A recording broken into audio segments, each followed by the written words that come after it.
and then I'll take it off. Okay.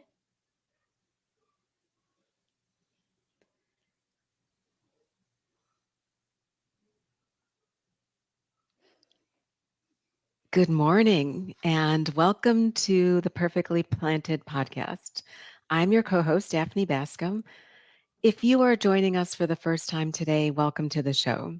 If you're already part of the Perfectly Planted community, we want to thank you for spending time with us, and we hope you'll find today's show enjoyable. That's right. And I'm Besame Schwerin. I echo Daphne's thanks for all of you who have been listening and watching to our episodes up until now. We started this podcast really with you in mind and to plant seeds of positivity and empowerment, and really so that you can live your best life and also help the lives of those around you. And before we get started with today's show, which I think you're really going to enjoy, I want to take a moment to remind anyone who's listening or watching why we are here. Um, Besame and I aren't necessarily experts in all the topics we talk about. We don't derive any monetary gain from the books we review or from the products we discussed. We're here because we care. We care about our health, we care about the health of the planet, and we care about you. And because we've seen the benefits of some of the things that we're sharing and their impact to our own health and our lives, we want to share what we've learned along the way so that you can have those seedlings that may help spark that change, that may help you launch onto a journey that can change your own health trajectory.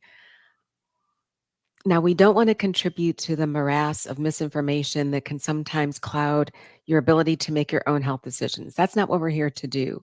We want to challenge you, we want to inspire you, and we want to have you learn more about the 7 pillars of Perfectly Planted and to see if they can make an impact on your life.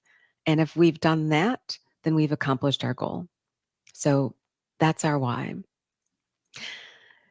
So, getting back to the purpose of today's conversation, Vesame, on our last podcast, we introduced the book we'll be discussing today, which is the OMD Plan by Suzy Amis Cameron. And the book caught our attention because it describes the simple things that you can do to make changes that can positively impact the health and the health of the planet. Yeah, that's right, Daphne. I love this book because it's quite simple. And it's the message is a very simple one in the book. It's just making those small changes. And one thing that I loved was the first message that they have a header: healthier for us, healthier for the earth, which Susie did name. And it also started the OMD challenge. So OMD stands for one meal a day. And it's really taking one meal a day and making it more whole food, plant based. So if you think about it, don't get shy on saying, oh my goodness, plant based. Like, you guys are crazy. I don't have time. We're going to share some simple tricks and tips that you can do to just do one of your meals. It could be breakfast, lunch, or dinner, um, to do that. So I really particularly love that. But I know, Daphne, just like you said, we're both passionate about this, and you've worked with some of your programs. We've touched on Reach-In in previous episodes, but would love for you to share more about your experience, number one. And then number two, people think, let's debunk the myth of protein and needing animal protein to as a requirement for your body to have a sustainment, to build lean muscle mass, to just as your it's a need, just like fruits and vegetables are a need. So I do want to debunk that myth, because just recently I was asked, well, how are you getting all your protein? Were you surprised you had that question asked? I wasn't, because I get it all the time. Yeah. You need to take them to the gym with you and do one of the workouts. I know, that's right. And that's the other thing. I mean, people think that with fitness, like, oh, I need lean protein. So, I know you've changed my frame of thought, because I was one of them too. Like, how do you get your protein? So, Vesame, those are good questions. And our messages with Perfectly Planted, I think they mirror a lot of the messages that I derived out of the OMD plan. And it applies to other programs that I've been blessed to work with. First of all, to your first point, you don't need to make large, drastic changes to make a difference in your health or to positively impact the environment. We're really advocating for small changes, and which is why one meal a day is a small change that you can make, that you can add more plants to your plate, and you can also potentially positively impact the environment. And I think we, in our offline discussions, we've been saying every meal is an opportunity to heal. And so the beauty of one meal a day is that you can start small. You can begin with one meal a week if that is less of a leap for you to make. And I think that we sometimes overthink the next step when in reality, the solution could be really simple. And, and a good example is breakfast. A lot of Mhm. us have a breakfast that doesn't necessarily include animal protein. So take some oatmeal, take some fruit, done. You've got your one meal a day. To your second question, protein. And I was there with you. I mean, if anyone goes back to, and it's funny because actually looked back at when I first started putting videos on YouTube, and it was like 2013, way, I don't want to say way back when, but it was Yes, 9 or 10 sometime. years ago. Yeah. Yeah, some time ago. And, the people that know me historically know that I'm the person that was nibbling on the tilapia in my pocket or the chicken or the steak. So I had the same misconception that I would not be able to be a successful competitor, a successful athlete if I wasn't eating animal protein. But I actually had my best year of competition when I switched to a plant-based nutrition plan. Um, it, it- and part of it was that I don't think I needed as much protein as my brain thought. I didn't need 200 grams of protein a day. And I could derive everything that I needed from beans, nuts, legumes, seeds. Uh, It was all there. And they were in combinations, they were complete proteins because that's the other question we often get, that plant proteins aren't complete proteins. But if you eat a combination and a variety of plants, one, you'll be able to obtain all the protein you need to meet your health needs. And if any of you have watched the Game Changers movie, you know that there are a lot of elite athletes, ultra marathoners, football players, um, elite tennis players that are plant based. And so that myth is, I don't want to say it's not a myth, but a plant forward nutrition plan can provide you with all the protein you need, provided that you add variety to what you're eating on your plate.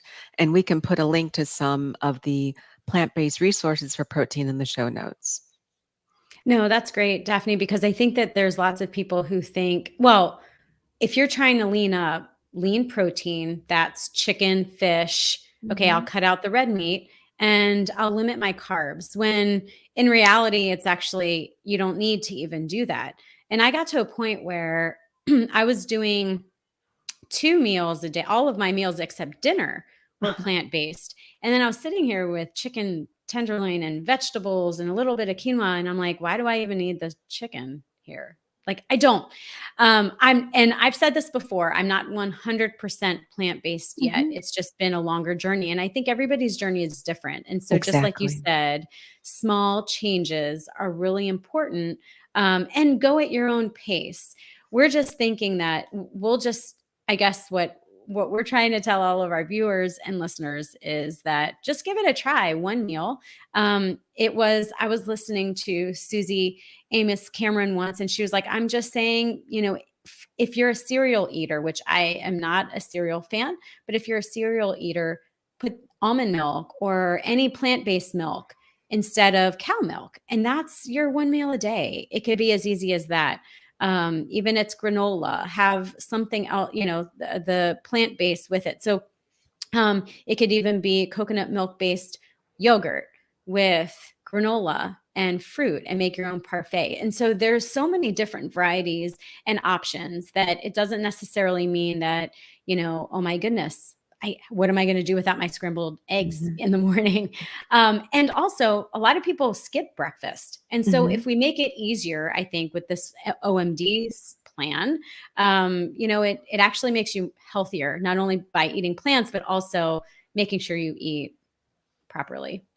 So, Daphne, I would love for you to share some of the health benefits, because in this book, it talks about the decades of research that have been done. They a number of times have promoted game changers. So I encourage everybody, if you haven't seen it, go watch it. It's on Netflix, I believe, It if is. not Prime Video. So go ahead and check it out.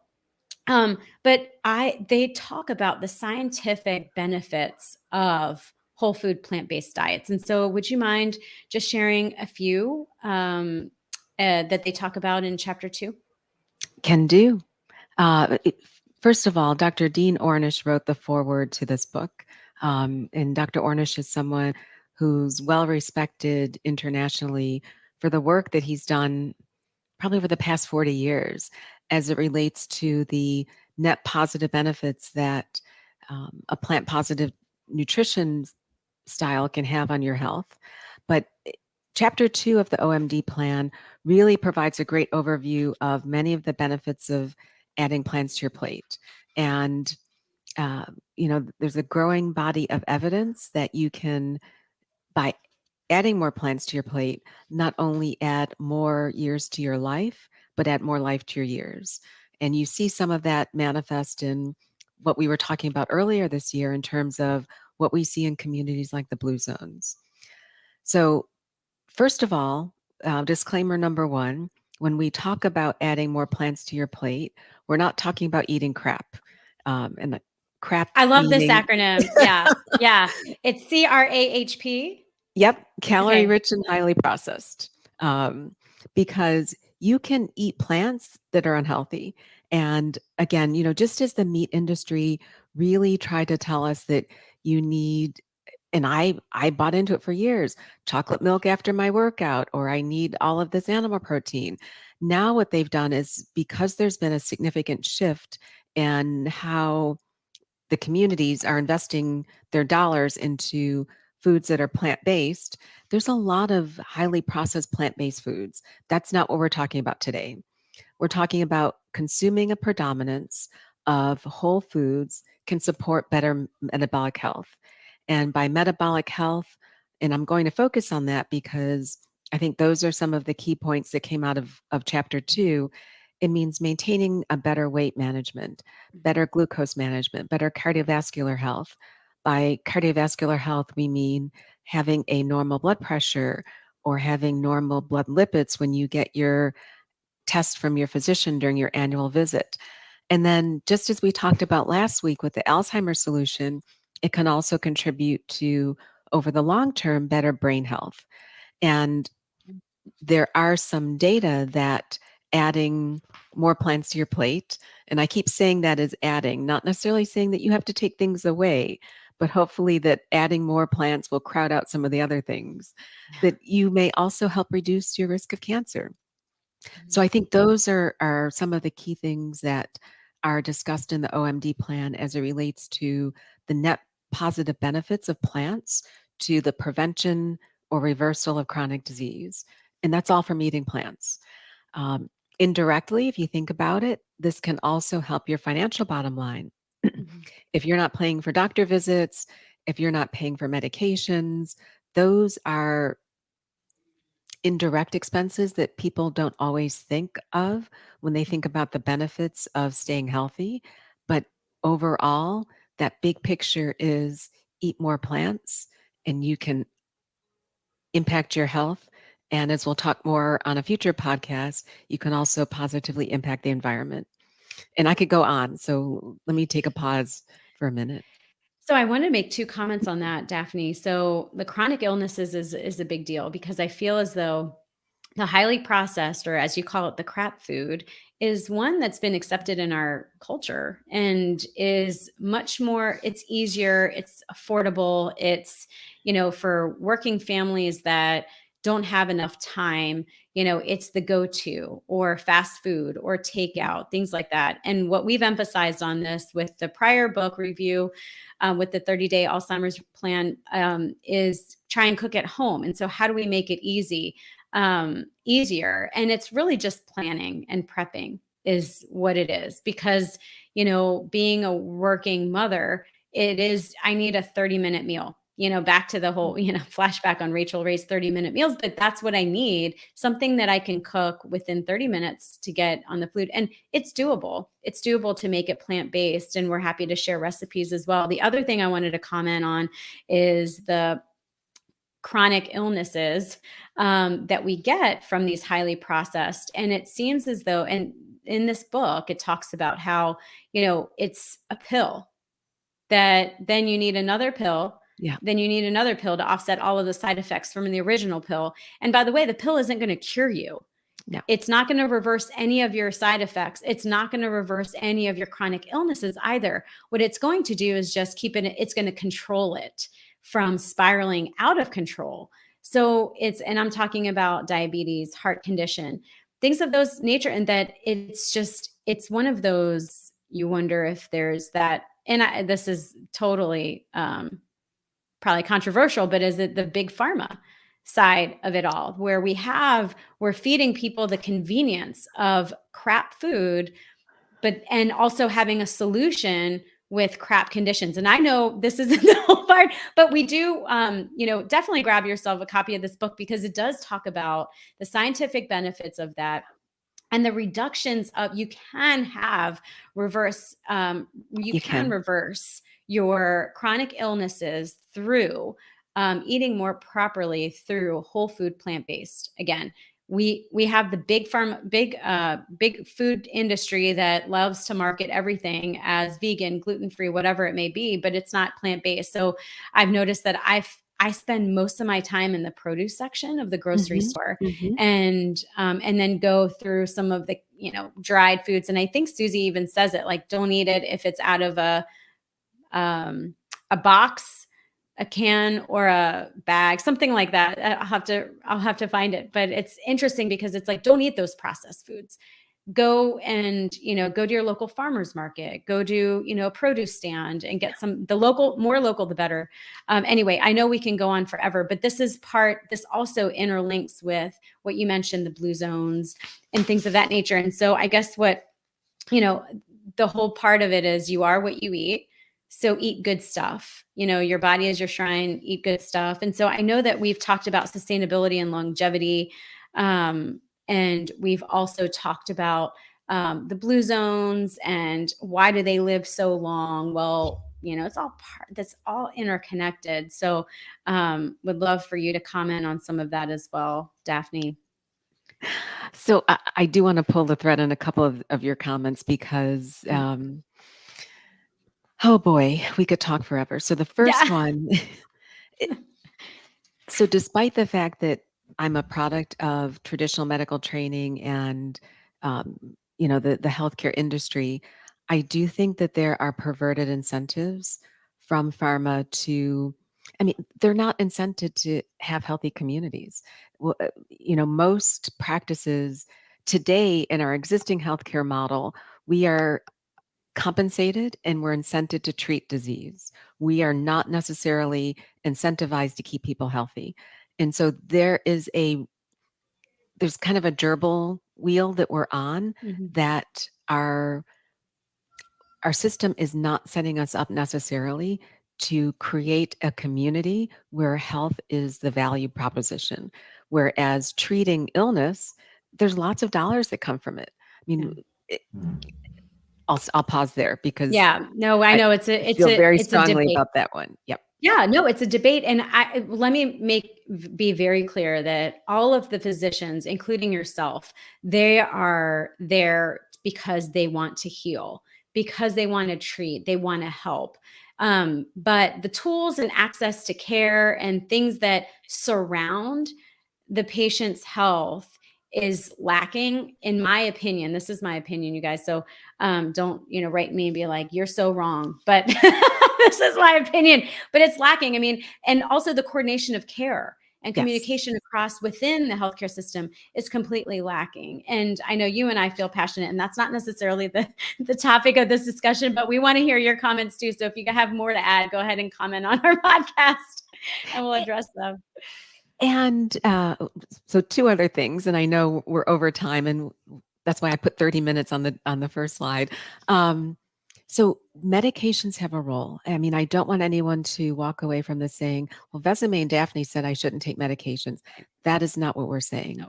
What we're saying is the first step in being healthy is what is health and what do you need to be healthy? Mhm. And it the other thing is I also wanna make sure that we're clear that not everyone has access to a farmer's market, not everyone can go to Trader Joe's or Whole Foods or has broad access to lots of fresh foods.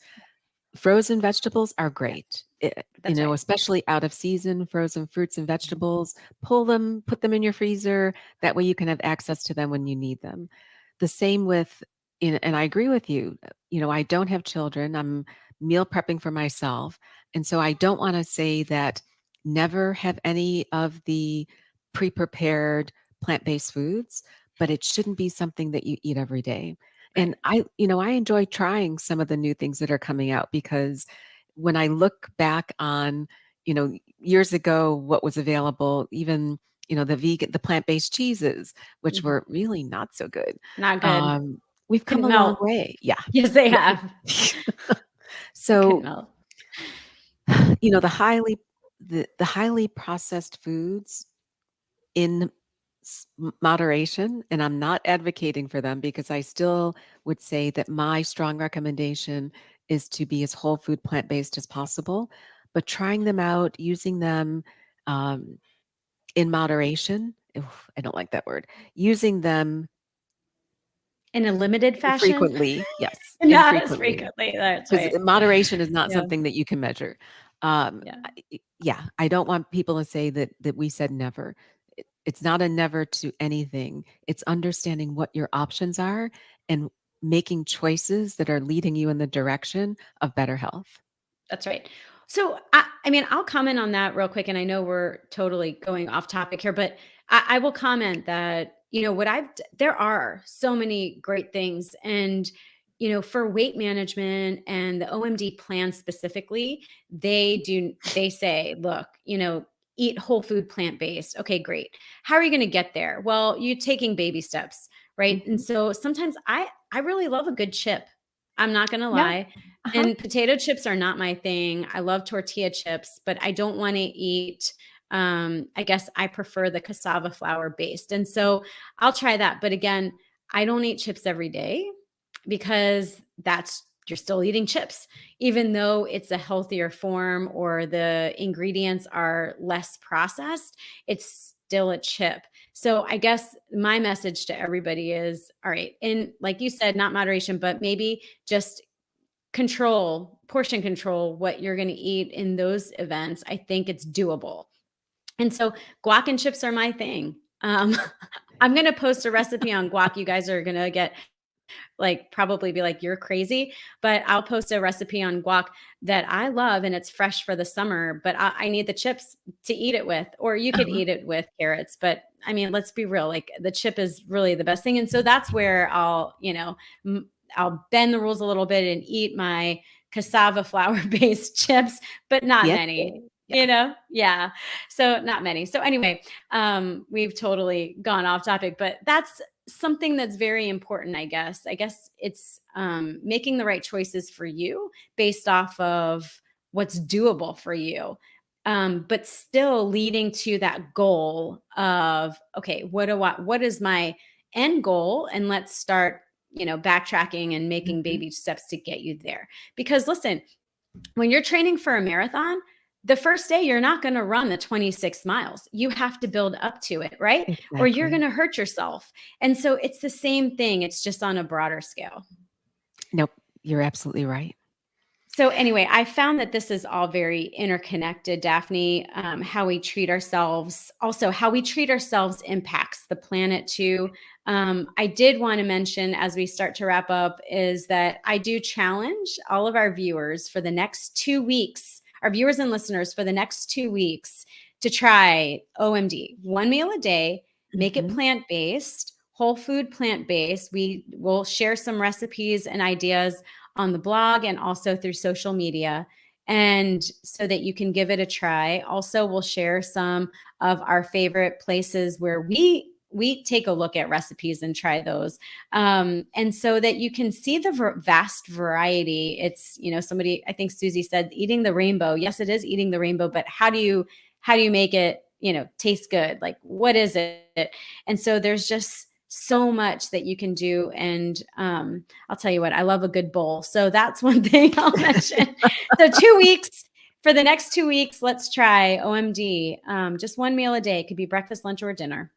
And you can message us here, you can message us on our Facebook or Instagram page, but let us know what works for you, what doesn't work, or if you have questions, you can reach out to us, and we're happy to try and answer the questions too. Um, and as we shared previously, one of the pillars for Perfectly Planted is live consciously. So, on an upcoming podcast, we'll talk a little bit more about some of the messages in the OMD plan that relate to the environment and the environmental impact of what we eat and how we eat. Um, we'll probably go on another mini rant, so be prepared. But didn't want you to think we talk a lot about nutrition, and I will be honest with you, and I know we've said this before. For many years, was completely disconnected between what I ate and where it came from and how it got to my plate. And making those connections was really eye-opening to me. So I think our next conversation on this topic will be a good one. I agree, Daphne. So, with that, we'll wrap up here. Thank you all for taking the time to join us for another Sunday Seedling. We love having you here. Feel free to share this podcast with your loved ones, with friends and family. And also feel free to go ahead and like or subscribe to our channel so you get an alert when a new podcast is published and broadcasted. But we do want to thank you again. And also, please, we mentioned this, that we'll be posting recipes on social media, but also mainly on our blog, which is perfectlyplanted22.com. And we look forward to hearing more comments and feedback of what you would love to hear next. With that, be well, everyone, and take care.